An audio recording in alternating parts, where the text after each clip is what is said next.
En La carne, Virgilio Piñera nos presenta una historia en la que la desesperación y opresión se entrelazan llevando a los personajes a sacrificar parte de sus propios cuerpos para la supervivencia. Esta obra es mucho más que un relato sobre la escasez y el sufrimiento. Es una reflexión profunda sobre la pérdida de humanidad en tiempos de crisis y una crítica feroz a los sistemas que deshumanizan a las personas en nombre de la supervivencia. Piñera crea una narrativa donde el sacrificio voluntario se convierte en un acto heroico. El protagonista, Ansaldo, se ofrece como el primero en ser consumido, transformando su propio cuerpo en un recurso para la comunidad. Este gesto de autodevoción, aunque es visto como un acto de solidaridad, esconde una crítica profunda. La comunidad ha llegado a un punto donde la dignidad humana se pierde y lo que queda es una lógica utilitaria que glorifica la deshumanización. Es una alegoría de lo que sucede cuando la vida humana se reduce a su valor práctico, a lo que puede ofrecer. Este sacrificio es una reflexión sobre la pérdida de autonomía. Al ofrecerse a sí mismo como alimento, Ansaldo ya no es un individuo, sino una pieza más en un sistema que consume su humanidad en aras de la supervivencia.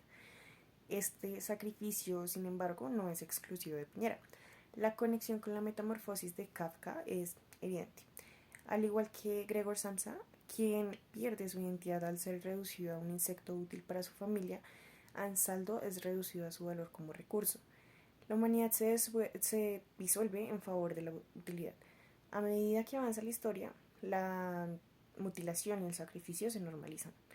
Lo que antes era inconcebible se convierte en un acto común y los personajes aceptan progresivamente la destrucción de sus cuerpos. El narrador lo resume con una frase aterradora. La carne se había convertido en moneda corriente.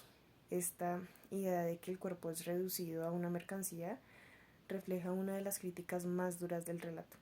Como en circunstancias extremas, los sistemas pueden destruir la empatía y transformar la vida en una simple transacción. Lo más importante de La carne es cómo Piñera nos invita a cuestionar los límites de la moralidad en tiempos de crisis. El sacrificio de los personajes no solo es físico, sino que es un sacrificio de su ética, su humanidad y sus valores. A través de la sátira y el absurdo, Piñera nos empuja a reflexionar sobre lo que significa ser humano cuando las condiciones nos despojan de todo lo que nos define. Es una crítica a las sociedades que en su lucha por sobrevivir terminan por destruir lo más esencial del ser humano, su dignidad. El cuento no solo incomoda, sino que genera una reflexión incómoda sobre nuestras propias vidas y decisiones. Nos plantea una paradoja. Mientras los personajes se sacrifican hasta perder su esencia, el lector es forzado a revisar sus propios valores y principios.